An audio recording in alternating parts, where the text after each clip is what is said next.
Bonjour tout le monde, j'espère que vous allez bien. On se retrouve aujourd'hui pour une nouvelle vidéo. Ravi de traiter à nouveau d'un thème qui me plaît, le football. Le premier épisode vous avez beaucoup plu, celui des clubs dissidents, et qui est les clubs qui ont été inventés sur des bases, on va dire politiques, ou en tout cas sur une opposition d'un gros club existant. Ça permet de discuter de ce sujet de manière un petit peu différente, et surtout ça me donne une raison de mettre ce fabuleux maillot. Pas parce qu'il est de Chelsea, bon ça c'est pas si ouf, mais parce qu'il a été signé par le grand Didier Drogba avec voilà, une très belle dédicace. Et vu que j'aurais pas beaucoup d'occasion de le mettre et encore moins de le laver pour éviter que ça parte, j'en ai profité. Avant de commencer cette vidéo, je prends quelques instants pour vous parler de mon sponsor, Oli. Si vous êtes présent sur mes lives, vous avez pu voir que je collabore avec eux depuis quelques semaines, donc déjà merci à eux. Pour ceux qui ne connaissent pas, Oli c'est une marque de boissons composée de plusieurs gammes. Vous avez des Ice Tea, et à titre personnel c'est mes produits préférés, mais également des boissons énergisantes et aussi des hydratations. Les avantages d'Oli, alors c'est plus écologique car il y a moins d'emballage, car un pot ça représente à peu près 50 canettes, c'est plus sain, et on a aussi l'utilisation de New Caf, c'est une caféine qui fait plus d'effet plus longtemps pour garder la forme.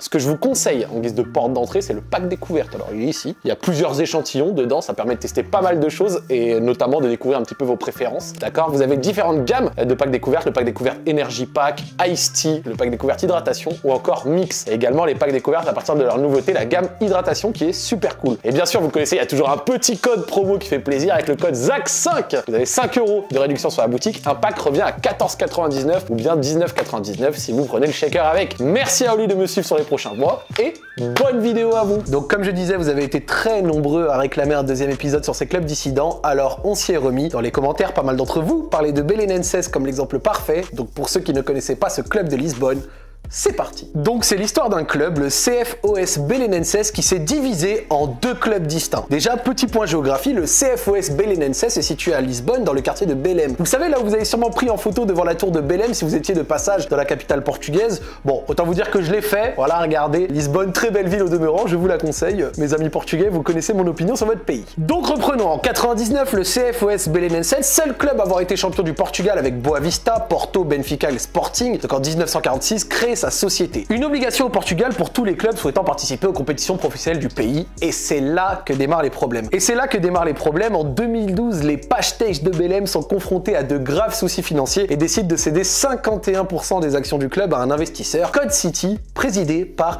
Rui Pedro Soares. Un pacte est alors scellé entre le club et la Société Anonyme Sportive Professionnelle, qui se dit SAD en portugais, désormais propriétaire majoritaire de la Société de Management Sportif, car il possède 51%, logique. Ce qui permettait quand même au CFOS Belenenses de garder un peu le contrôle sur son club avec un droit de veto, la possibilité de racheter des actions, etc. Sauf qu'en 2018, la SAD résilie unilatéralement ce pacte en raison d'une violation contractuelle du club, plus tard reconnue par le tribunal arbitral du sport. Résultat, même en ayant 49%, plus de droit de veto, pas la majorité, et qui est très compliqué d'avoir une voix qui porte face à l'actionnaire majoritaire. Ce qui a créé une scission où on a d'un côté la SAD qui a gardé le statut professionnel et donc tout l'effectif pro, et de l'autre le CFOS Belenenses, donc le club historique, qui a gardé les infrastructures et les équipes jeunes. Le nouveau club qui prend le nom de B-SAD, parce que interdit d'utiliser le nom de Belenenses, n'a donc plus de stade et doit louer le stade national du Jamor, je sais pas si on dit Jamor, on va dire, ancien stade de l'équipe nationale, aujourd'hui interdit en première division. De l'autre côté, le club historique d'OS Belenenses a dû repartir en deuxième division du district de Lisbonne, soit le 6e niveau. C'est très très bas. Mais dans son stade historique, du Restelo, un stade bien plus rempli que celui du B-SAD, les supporters préférant l'équipe qui porte toujours leurs couleurs, leur écusson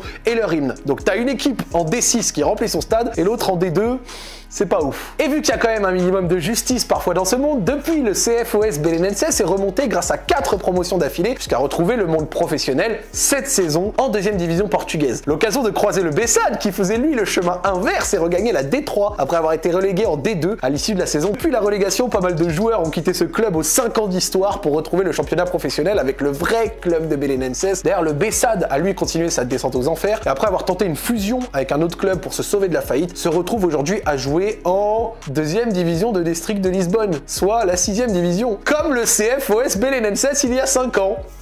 Quand je vous ai dit qu'il y a une justice, les amis. On était au Portugal, on part à l'autre bout de l'Europe, en Roumanie. L'histoire du Steaua Bucarest est un peu similaire. Donc le Steaua Bucarest s'est lui aussi retrouvé avec un club dissident. Par contre, c'était un peu malgré lui. Donc pour rappel, le Steaua Bucarest est fondé en 1947 et est le club de l'armée roumaine. Fondé sur ordre du ministère de la Défense, il est le seul club de Roumanie avoir remporté la Ligue des Champions en 86 contre le FC Barcelone et a gagné 20 titres en championnat ainsi que 19 coupes, autant te dire que le palmarès est bien garni. Sauf qu'en 98, le CSH Steaua, alors club omnisport, décide de se séparer de sa section football, le Steaua Bucarest, pour des raisons financières. Avec la chute de la dictature de Nicolae Ceausescu, je crois on dit, et la libéralisation du marché, mais aussi sportive, puisque l'UEFA n'accepte plus qu'un club dirigé par une entité politique soit présent au niveau professionnel. Ce qui est un peu bizarre, parce qu'on a quand même des clubs étatiques également, encore une Newcastle, PSG, Manchester City. Peut-être que ça utilise des astuces, des machins qui ne fonctionnent pas à l'échelle du Steaua, mais quand j'ai vu ça, ça m'a étonné. Donc à ce niveau-là, l'homme d'affaires roumain Viorel Paonocescu prend donc la tête du club et poursuit une gestion semblable à celle de l'armée. Le problème étant qu'il va rapidement trop grand pour le club. Imaginons le Steaua comme pouvant rivaliser avec les grands d'Europe et finit donc par contracter des dettes colossales pour pouvoir investir. Et débarque dans l'histoire un certain Gigi Becali, genre de Silvio Berlusconi local, filleul du très célèbre Jorge Hagi, joueur roumain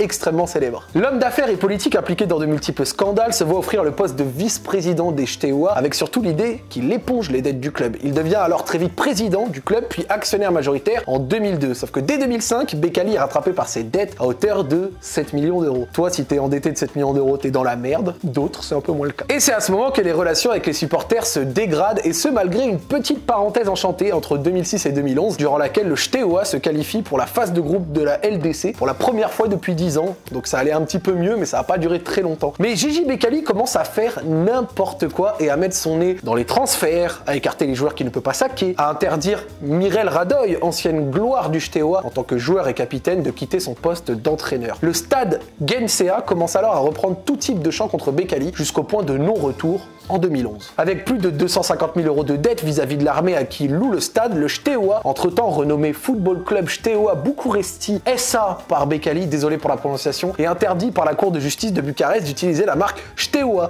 qui reste donc la seule propriété du club d'omnisport de l'armée. Après plus de 3 ans de bataille juridique, la décision est confirmée par la Cour suprême de Roumanie et interdit de façon définitive l'utilisation du nom et du logo du Steaua Bucarest par l'équipe de Becali. Une décision à effet immédiat qui va donner lieu à une situation, les gars, un petit peu cocasse, vous doutez bien. Devant jouer face au CSMS Iași dans les jours qui suivent, le désormais renommé FCSB est obligé de jouer avec son maillot extérieur et un gros scotch jaune pour cacher le logo sur lequel il apparaît encore Steaua. Et dans son élan mégalomane, Gigi Becali transforme l'étoile, symbole du club, en étoile à 8 branches, symbole orthodoxe, une religion à laquelle il est extrêmement lié. En tribune, les supporters désertent et rappellent sur une banderole présente à chaque match FCSB, nous et Steaua. Le FCSB n'est pas le Steaua. En 2015-2016, le FCSB est même expulsé de son stade par l'armée et évolue depuis à l'Arena Națională, le stade de la sélection roumaine. Et en 2017, l'armée décide même de recréer une branche football du CSH Steaua et récupère tout le palmarès du Steaua jusqu'à 98, dont la Ligue des Champions.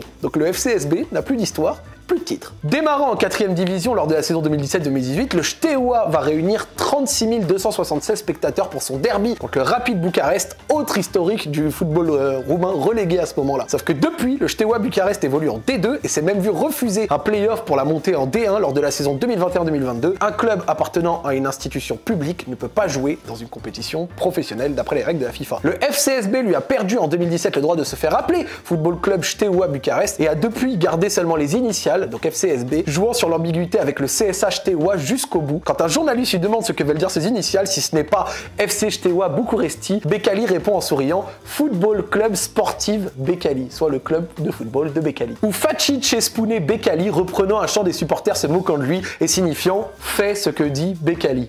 Bon. Au moins, Becali, il est un peu rigolo. Ayant gardé sa place en première division malgré les demandes de l'armée de piquer sa place, le FCSB est aujourd'hui premier du championnat.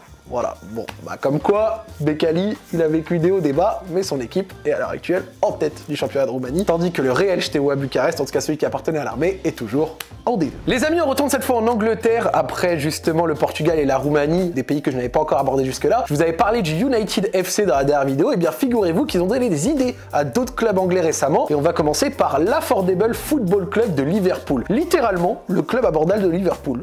Voilà. Qui, comme son nom l'indique, s'est surtout créé pour dénoncer les politiques tarifaires du Liverpool FC et la gestion du club par deux businessmen américains, George Gillett et Tom Hicks. Faudrait réellement faire un bilan des clubs rachetés par des Américains en Europe. Je pense que dans le football, il y aurait beaucoup de choses à dire.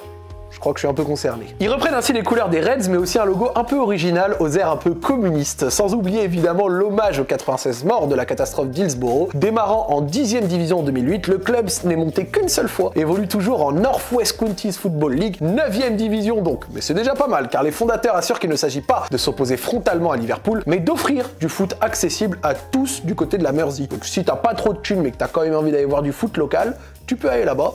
C'est pas trop dégueulasse. Arsenal aussi a d'ailleurs suivi l'initiative et en 2020, des supporters des Gunners ont fondé le Dial Square FC qui était le premier nom d'Arsenal lors de sa création en 86. Et quand je dis 86, c'est 1886.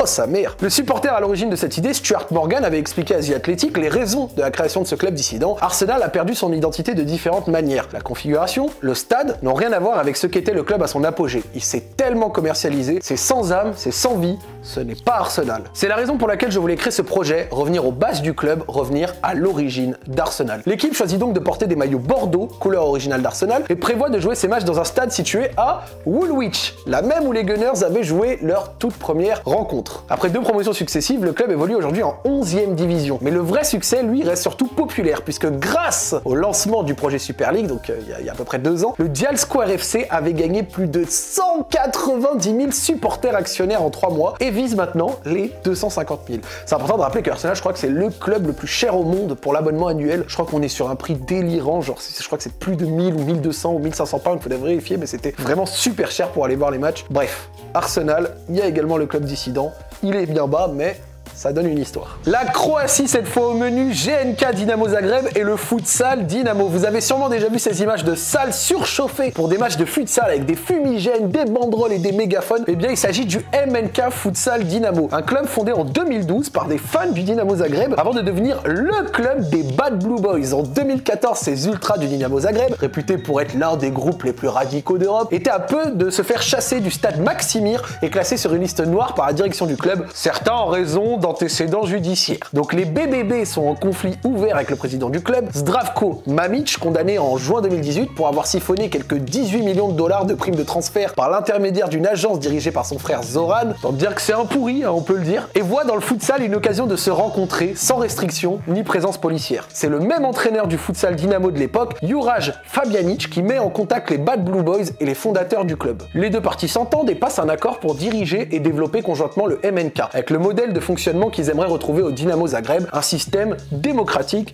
et transparent. L'idée étant entre autres de lutter contre la mafia beaucoup trop présente dans le football croate. L'alliance avec les BBB est officialisée le 6 septembre 2014 par un match de gala entre des légendes du Dinamo Zagreb et l'équipe de futsal devant plus de 4000 supporters chantant à la gloire du Dinamo comme seule entité. Malgré l'autorisation de revenir dans les tribunes du Maksimir pour supporter le Dinamo, les Bad Blue Boys continuent à s'investir au quotidien dans le développement du futsal Dinamo jusqu'à en faire un club professionnel. Le club est promu en D1 en 2016 et enchaîne depuis des succès inimaginables jusqu'à disputer la Ligue des champions de futsal. C'est une dinguerie. Laissant les mains libres à une direction jugée compétente, les Bad Blue Boys se contentent désormais d'encourager leur équipe et surtout de promouvoir un modèle différent. Le club compte aujourd'hui 250 joueurs, 2000 socios et plus de 130 micro-partenaires locaux. Donc je sais pas, la boulangerie du coin, le tabac, des trucs comme ça. Si le futsal Dynamo rêve maintenant du Final Four de la Ligue des champions, les ultras des Bad Blue Boys rêvent eux qu'un jour le club intègre les rangs du Dinamo Zagreb en tant que filiale futsal. Mais avant ça, ils veulent prouver aux dirigeants mafieux que seul ce système peut redresser le football croate. Et pour continuer, on quitte l'Europe et nous allons aller en Amérique du Sud. Je vais vous parler d'un club dissident qu'on n'avait pas vu jusqu'à maintenant. Un club dissident créé parce qu'il n'y avait pas ou plus de place pour le football dans le club initial. Et c'est le cas du club d'Estudiantes de La Plata. Et contrairement aux autres histoires assez récentes que je vous ai racontées jusqu'ici, le conflit entre l'Estudiantes et le Gimnasia de La Plata remonte lui à 1905, mon pote. Qu'est-ce que c'est vieux. Le club du Gimnasia y Esgrima La Plata avait alors le monopole sur les activités sportives de la ville de La Plata, capitale de la province de Buenos Aires, en Argentine. C'est l'institution créée par la classe aristocratique locale qui, rapidement après sa création en 1887, puis de sa section football en 1901, délaisse le ballon rond pour se consacrer uniquement au sport en salle, comme l'escrime ou la gymnastique, perçus comme plus élégants, peut-être un petit peu moins pouilleux. D'ailleurs, l'escrime fait toujours partie du nom du club plus de 100 ans plus tard. L'équipe de foot se retrouve même sans terrain après avoir dû abandonner le terrain de sport qu'il utilisait. C'en est trop pour un groupe de socios du club. Le 4 août 1905, dans un magasin de chaussures nommé New York, en plein cœur de La Plata, 20 membres fondateurs, tous des étudiants de l'université locale, décident de fonder le Club Atlético Estudiantes, un club dédié principalement au football, même s'il y a d'autres sélections avec notamment du basket, du handball, du hockey, du tennis, de la natation, du golf. Pour rendre hommage à l'English High School, dont plusieurs d'entre eux sont issus, ils décident de porter un maillot aux bandes verticales rouges et blanches, en hommage à l'Alumni Athletic Club, qui est le club des anciens élèves de l'université. L'équipe joue son premier match le 7 novembre 1905 face aux National Juniors de Buenos Aires et va monter en première division dès 1911 après avoir remporté la Primera B. Elle va même remporter le championnat de la première division de la Federación Argentina de Football, une fédération non officielle créée en 1912 suite à un conflit avec la vraie fédération, l'AFA, que vous connaissez tous, devant le Gimnasia de La Plata. Dinguerie. Le début du succès pour l'Estudiantes de La Plata, qui est notamment connu pour avoir aligné dès le début du professionnalisme en Argentine en 1931, l'équipe de Los Profesores, avec des noms comme Miguel Ángel Lauri, Alejandro Scopelli, Alberto Zozaya, Manuel Ferreira et Enrique Gaita, toujours considéré aujourd'hui comme l'une des meilleures équipes argentines de tous les temps. L'Estudiantes de La Plata a même dépassé le Gimnasia avec 6 titres en première division contre un seul en 1929 pour le Gimnasia. C'est un no match. Le club des étudiants a même remporté 4 fois la Copa Libertadores. Il a compté dans ses rangs notamment les légendes comme Juan Sebastián Verón, rien que ça, Alejandro Sabella et Carlos Billardo. Estudiantes et Gimnasia évoluent toujours en première division et s'affrontent lors d'un derby chaud bouillant nommé le Clásico Platense. Et pour l'anecdote, et ça c'est une dinguerie, Diego Maradona, qui a été un entraîneur du Gimnasia de La Plata, ça n'a pas duré très longtemps, a même joué pour les deux équipes. L'histoire est dingue. En juin 97, l'ancien numéro 10, qui fêtait alors ses 36 ans, avait débarqué sur la pelouse du stade du Gimnasia en hélicoptère pour un match caritatif entre le Gimnasia et l'Estudiantes au profit de la Croix-Rouge. Préparant un énième retour dans le monde du football après sa dernière expérience à Boca, Diego Maradona avait joué pour chaque club le temps d'une mi-temps, sans marquer,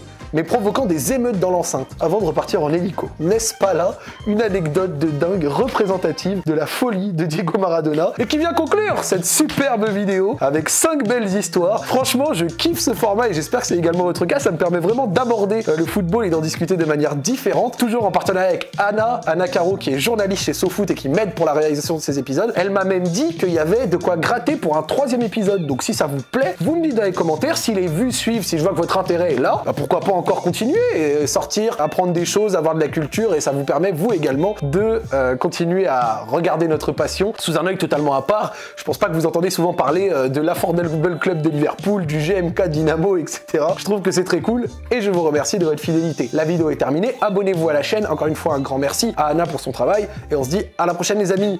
Ciao ciao.